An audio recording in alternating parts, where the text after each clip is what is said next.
Olá pessoal, espero que todos vocês estejam bem. Aqui é o professor Emael e essa é a nossa segunda videoaula de Biologia do terceiro bimestre. Bom pessoal, na aula de hoje a gente vai dar sequência com a matéria que a gente veio estudando nas últimas aulas sobre genética.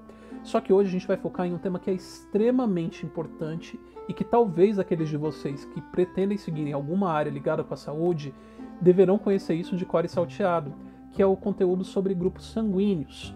E eu sei que quando eu falo em grupos sanguíneos, todo mundo de imediato já fala, meu tipo sanguíneo é tal, tal, tal. E hoje é exatamente sobre isso que a gente vai falar. A gente vai entender o que são esses grupos sanguíneos e qual é a importância deles, inclusive, para a gente poder fazer doação ou transfusão. E a gente começa a nossa aula de hoje, galera, já falando a respeito de um pequeno problema histórico que acontece na humanidade, que são os problemas de transfusão de sangue. Antigamente, pessoal, era muito comum que as pessoas tivessem problemas muito sérios quando elas passavam por alguma intervenção que necessitava de reposição ou de transfusão sanguínea. Era um procedimento de muito risco. As pessoas não conheciam a composição das substâncias que circulavam pelo nosso corpo e nem do sangue, e por essa razão elas achavam que o sangue era apenas um líquido qualquer. E hoje a gente sabe que não é bem assim. Só para vocês terem uma ideia, a gente tem alguns registros, gravuras e ilustrações de transfusões de sangue que elas eram extremamente arriscadas e geralmente eram situações em que a pessoa se submetia a um procedimento quase de vida ou morte. Por quê? Sangue, galera, não é uma substância, como eu falei, pura. Ela tem diferentes substâncias na sua composição. Antigamente, se alguém perdesse muito sangue do seu corpo, provavelmente para ela fazer um procedimento médico de reposição, seria substituído por água, seria inserido nela leite, e às vezes em situações mais de risco colocavam sangue de porco ou sangue de boi. Vez ou outra que a gente tinha alguém que fazia uma transfusão de sangue de outra pessoa para aquele indivíduo que precisava, e ainda assim era extremamente arriscado. Hoje a gente sabe, galera, que esses problemas de transfusão de antigamente, eles aconteciam principalmente por causa de um problema no reconhecimento e na defesa do seu organismo.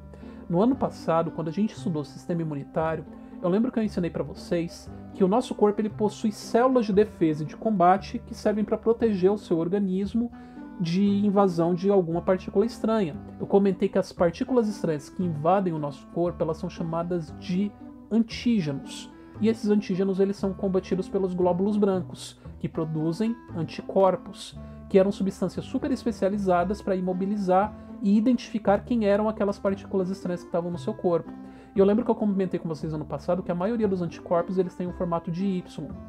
Quando a gente está falando de sangue, galera, existem também substâncias que estão aderidas no meio das células sanguíneas que servem exatamente para a gente fazer o reconhecimento que ela pertence ao nosso corpo ou não.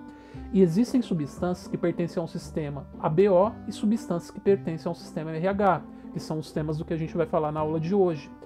Essas substâncias aqui e essas partículas de reconhecimento do nosso sangue, elas podem ser chamadas de aglutinógenos. Já os anticorpos que você pode produzir para combater um sangue estranho, uma partícula de sangue estranha no seu corpo, são chamados de aglutininas. Hoje, como eu falei, a gente vai entender o sistema BO e o sistema RH para ficar um pouquinho mais claro, beleza? Bom, galera, como eu falei, as células sanguíneas, principalmente as hemácias ou os glóbulos vermelhos que transportam o oxigênio e gás carbônico do seu corpo, eles podem ter várias substâncias de reconhecimento ao redor da sua membrana, e elas servem exatamente para que o nosso corpo consiga saber qual célula é ou não dele. No sistema BO, a gente está falando da existência de dois tipos de proteína de reconhecimento, a proteína A ou a proteína B. E a gente pode ter diferentes combinações, presença ou ausência dessas proteínas para determinar o nosso tipo sanguíneo com relação a isso. Quanto ao sistema BO, galera, você possa pertencer a um dos 4 grupos de sangue diferentes. Ou você é do grupo sanguíneo A, e aí você só vai ter a proteína A na sua hemácia. Você pode ser do grupo B, e aí você só vai ter substâncias de proteína do tipo B nas suas hemácias. Você pode ser do tipo AB, e nesse caso você tem tanto proteína A quanto proteína B nas suas células. Ou você pode ser do grupo sanguíneo O, e nesse caso sua hemácia ela não tem nenhuma substância de reconhecimento ao redor dela. Curiosamente, galera, esse sistema sanguíneo ABO, ele é um padrão genético de herança no meio da espécie humana. Só que ele é um padrão de herança que ele envolve duas coisas que a gente falou na aula passada. Ele é um padrão de herança polialélico com codominância. Professor, o que isso significa?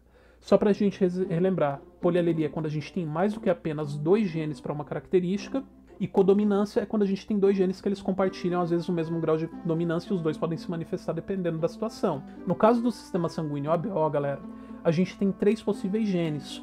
O gene ISAM-A, que codifica o tipo sanguíneo A, o gene ISAM-B, que codifica o tipo sanguíneo B, e o gene Izinho, que codifica o tipo sanguíneo O. O gene IA e o gene IB, eles são codominantes entre si. Significa que se um estiver presente junto com o outro, os dois vão se manifestar. Já o gene Izinho, ele é recessivo em relação ao gene A e o gene B.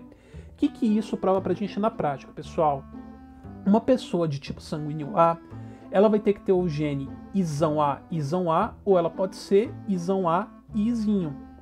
Uma pessoa que tem um tipo sanguíneo B só vai poder ser ISão-B, ou ISão-B e Izinho.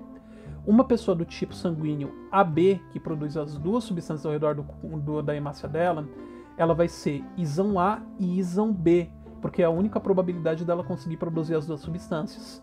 Já uma pessoa do tipo sanguíneo O, obrigatoriamente, ela tem que ser Izinho, para não produzir nenhuma substância ao redor dela. Isso daqui, galera, é um padrão de herança super tranquilo da gente entender. Só que, como eu falei, existem problemas em uma pessoa de um sangue doar para outra, dependendo se não houver compatibilidade. Só que para a gente entender esse problema da doação, é interessante a gente entender como que é feita a tipagem. Professor, tem como eu saber meu tipo sanguíneo?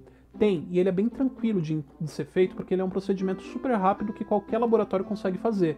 Infelizmente a gente não está na escola, porque isso daqui a gente poderia testar até para fazer no laboratório, apesar de eu achar que seria muito mal visto o professor tirando sangue de aluno para fazer tipagem na sala. Mas enfim, galera, como que a gente faz a tipagem de sangue? Primeira coisa que a gente faz é pegar uma lâmina de vidro, fura o dedo da pessoa e coloca 2 gotas de sangue. Existem alguns reagentes que são vendidos em laboratório, que são os reagentes de anticorpo, que é, por exemplo, o anticorpo para combater a substância A e o anticorpo para combater a substância B. A gente, depois que fez a gotinha de sangue em cada uma das pontas da lâmina, a gente pinga um pouquinho desse tipo de substância aqui de reagente e vê como que o sangue ele vai reagir. O anticorpo, geralmente, quando ele entra em contato com a substância que ele combate, as células começam a se grudar e elas fazem uma reação de aglutinação. De forma muito simplificada, seria como se o sangue começasse a coagular. Vamos pensar, por exemplo, no caso de uma pessoa que ela tem o tipo sanguíneo A. Pingou 2 gotas de sangue, em uma eu coloquei um anticorpo A e no outro eu coloquei um anticorpo B. Como que esse sangue iria reagir? No caso, a primeira gotinha de sangue que reagiu com o anti-A, ela começaria a coagular e formar vários bloquinhos grudados de sangue, porque ela teve a reação de aglutinação. Já na segunda gotinha de sangue que a gente picou o anticorpo B, o sangue permaneceria normal, porque a pessoa não tem a substância B para reagir com esse anticorpo. Deu esse resultado, a gente sabe que a pessoa é do tipo sanguíneo A. E no caso de uma pessoa com tipo sanguíneo B, mesma coisa. A gente pingaria 2 gotas de sangue, pingaria os reagentes e veria como reagiria. No caso da pessoa de sangue B, o sangue não reage com a substância A e o sangue continua líquido da mesma forma.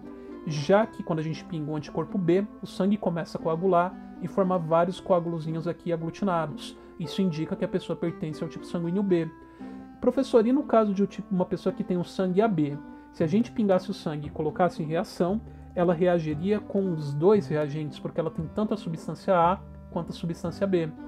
Já a pessoa que tem o tipo sanguíneo O, quando a gente pinga o sangue com o reagente, o sangue não reage em nenhum deles. Por quê? Ela não tem nem a substância A e nem a substância B para serem pegadas pelos anticorpos que a gente está utilizando na reação. Isso daqui, galera, é super rápido e super tranquilo de fazer em laboratório, e eu estou mostrando aqui para vocês entenderem, porque isso é importante para a gente entender doação. Como eu falei, galera, se a gente coloca o sangue de uma pessoa dentro de outra que não recebe aquele tipo, que não é compatível, você pode fazer com que a pessoa comece a produzir anticorpos e aquele sangue comece a coagular dentro do corpo dela. E isso provavelmente acabaria levando a um quadro quase de trombose, com formação de trombos e de coágulos circulando pelo seu sistema sanguíneo, que podem entupir vários vasos sanguíneos. Por essa razão, galera, existe um esquema de doação que é importante a gente conhecer e que eu vou explicar para vocês agora. Vamos começar pela pessoa que tem o sangue do tipo sanguíneo O. Essa pessoa que tem o tipo sanguíneo O, ela tem um sangue que nem tem substância A e não tem substância B presente no meio do sangue dela. Ou seja, a hemácia dela é uma hemácia completamente limpa. Por essa razão, a pessoa que tem um sangue O, ela pode doar sangue para qualquer outro tipo sanguíneo diferente do dela, inclusive para ela mesma. Por quê? O sangue dela nunca vai ser reconhecido como estranho em outro corpo. Por essa razão, a gente fala que a pessoa do sangue O, ela é uma doadora universal. Ela pode doar para qualquer tipo de pessoa. Porém, ela só pode receber dela mesma. Então, apesar dela ser uma doadora universal, ela é uma receptora estrita. Professor, e a pessoa do sangue A, para quem que ela pode doar? Se ela tem a hemácia dela só com a proteína A, ela não pode doar para a pessoa O, que vai reconhecer aquilo como estranho, a pessoa B não tem a substância A, então também vai reconhecer aquilo como estranho, mas ela pode doar para a AB, que tem a substância A e vai reconhecer aquilo como sendo natural, além de poder doar para ela mesmo também. Já a pessoa do tipo B, assim como a do tipo A, não pode doar para o O, também não pode doar para A, só que ela pode doar para o AB, que tem a substância B para reconhecer ela, e ela pode doar inclusive para ela própria. Já no caso de uma pessoa que tem o sangue do tipo AB, ela só pode doar apenas e exclusivamente para ela. O AB, galera, é o que a gente chama de receptor universal, porque ele recebe todos os tipos sanguíneos possíveis, só que ele é um doador estrito, ele só pode doar para ele. Calma aí, professor, por que uma pessoa B não pode doar para os outros? O AB não pode doar para A porque ela tem o B que vai ser reconhecido como estranha. A pessoa do tipo B não pode receber porque vai ter aqui a substância A que é reconhecida como estranha. E a pessoa que tem o tipo sanguíneo O não pode receber o AB porque ela vai reconhecer as duas substâncias como estranhas ao corpo dela. Nesse sentido, galera, é interessante a gente anotar que existe um tipo sanguíneo que é o mais tranquilo para você ter se você de repente passar por um acidente.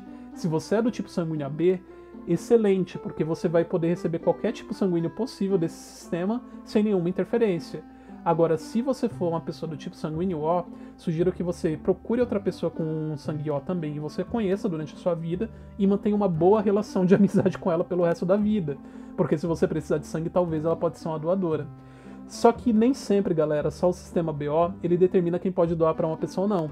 A gente também tem o sistema RH, que é a presença de uma substância como fator RH ou proteína RH no meio das suas hemácias. Pessoas que têm essa proteína RH são chamadas de RH positivas. Pessoas que não têm o fator RH são chamadas de RH negativa, ou seja, a célula sanguínea dela não tem essa substância. A gente pode ter dois grupos sanguíneos no meio desse sistema de sangue. A gente tem pessoas RH positivas e RH negativas. E a forma de dominância dela, de herança genética, é mais tranquila porque é algo que a gente já estudou, é um padrão de dominância comum. Você tem o gene Rzão, que codifica para a produção do fator RH, e a pessoa que é Rzinho que não produz. Ou seja, Rzão é positivo, Rzinho é negativo. Quando a gente está falando em fenótipo e genótipo, galera, isso fica mais rápido e mais tranquilo porque a gente também já estudou isso milhares de vezes. Uma pessoa RH positiva tem que ter ao menos um gene dominante Rzão para ela ter esse tipo sanguíneo. Ou ela é Rzão, ou ela é Rzinho. Já uma pessoa que é RH negativa, obrigatoriamente ela tem que ser Rzinho. Professor, e isso tem problema de doação? Também. Além do fato de você ser A, O, B, AB, você também tem que saber se você é positivo ou negativo, dependendo do sangue que você vai receber. E isso a gente consegue determinar também se o sangue é positivo ou negativo pela tipagem sanguínea, que é bem parecida com o que a gente viu no sistema BO. Você pega uma lâmina de sangue, fura o dedo da pessoa, coloca uma gotinha em cima da lâmina e coloca um reagente chamado de anti-RH ou anticorpo anti-RH para reagir com aquele sangue. Numa pessoa que é RH positiva, o sangue ele começa a coagular porque o anticorpo captura a substância RH das suas células. E aí você tem a pessoa identificada como esse tipo sanguíneo. Já alguém que é RH negativo, quando o sangue é pingado no meio do reagente, ele permanece normal, porque a pessoa não tem a substância RH para reagir. E novamente, isso vai interferir na doação. Por quê? Uma pessoa que é RH positivo tem a substância no sangue, a pessoa que é RH negativa não tem. Ou seja, essa reconhece a substância RH, essa daqui nunca teve contato. Sendo assim, a pessoa que tem o RH negativa tem uma hemácia limpa da substância RH, ou seja, a hemácia dela não vai ser reconhecida como estranha em nenhum momento. Nesse caso, a pessoa que ela é RH negativa, ela pode doar para ela própria e pode doar para quem é RH positivo. Só que a pessoa que é RH positivo só pode doar para ela mesma. Ou seja, isso daqui também vai interferir na sua doação sanguínea. Se você é negativo, você só pode receber o sangue de outra pessoa negativa. Se você é positivo, você pode receber de negativo e de outro positivo. E isso pode se combinar, inclusive, com o sistema BO. Ou seja, uma pessoa que ela é O negativa só pode receber de outra pessoa O negativa. Uma pessoa que é AB positiva pode receber de todo mundo. E isso aí vai interferir bastante com relação às doações. Uma curiosidade, galera, que é bastante importante da gente conhecer, é uma situação chamada de eritroblastose fetal, que também é chamada de doença hemolítica do recém-nascido. E ela é uma doença que ela é muito comum em situações em que você vai ter uma mãe que é RH negativo e que ela vai ter um segundo filho RH positivo. Professor, calma aí, explica com calma. Quando a mulher engravida, galera, acontece um fenômeno que não acontece em nenhum outro momento, que é uma circulação cruzada entre o sangue da criança e o sangue materno. Se você calha de ter uma mãe que é RH negativo, ela não reconhece aquele sangue positivo como sendo dela. Só que a primeira gestação passa, porque você vai ter um pouquinho da substância RH entrando em contato com a mãe e ela começa a produzir anticorpos. Só que essa criança já nasceu.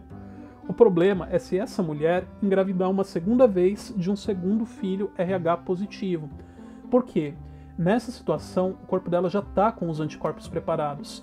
E basicamente o sistema imunitário da mãe começa a liberar esses anticorpos contra o bebê, porque ela identifica que aquele indivíduo que está se desenvolvendo lá no útero materno é uma partícula estranha e o sangue daquele indivíduo basicamente é composto cheio de antígenos.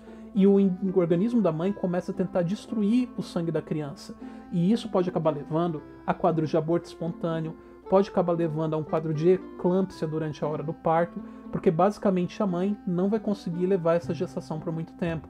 E isso é interessante da gente notar, galera, porque no quadro de eritroblastose fetal, geralmente, a maioria das vezes, você vai ter abortos espontâneos acontecendo. Eu geralmente falo sempre isso nas aulas presenciais, mas aqui eu repito. Meninas, sempre que vocês começarem a namorar, a primeira coisa que você pergunta não é signo, não é telefone, é qual é o tipo do sangue do seu namorado. Porque, eventualmente, se você tiver aí uma relação desprevenida, você pode ter uma primeira gravidez que às vezes nem vai até o final, só que pode te sensibilizar se você for do tipo RH negativo. Então tomem cuidado com isso, porque é bastante importante. E para a gente entender um pouquinho da resolução do exercício, coloquei aqui um bem simples para a gente entender essa questão do tipo sanguíneo ABO. Vou ler aqui junto com vocês e resolver junto. Uma mulher de sangue B, Izão B, Izinho, casou-se com um homem de sangue A, Izão A, Izinho. Qual é a chance desse casal ter um filho de sangue O?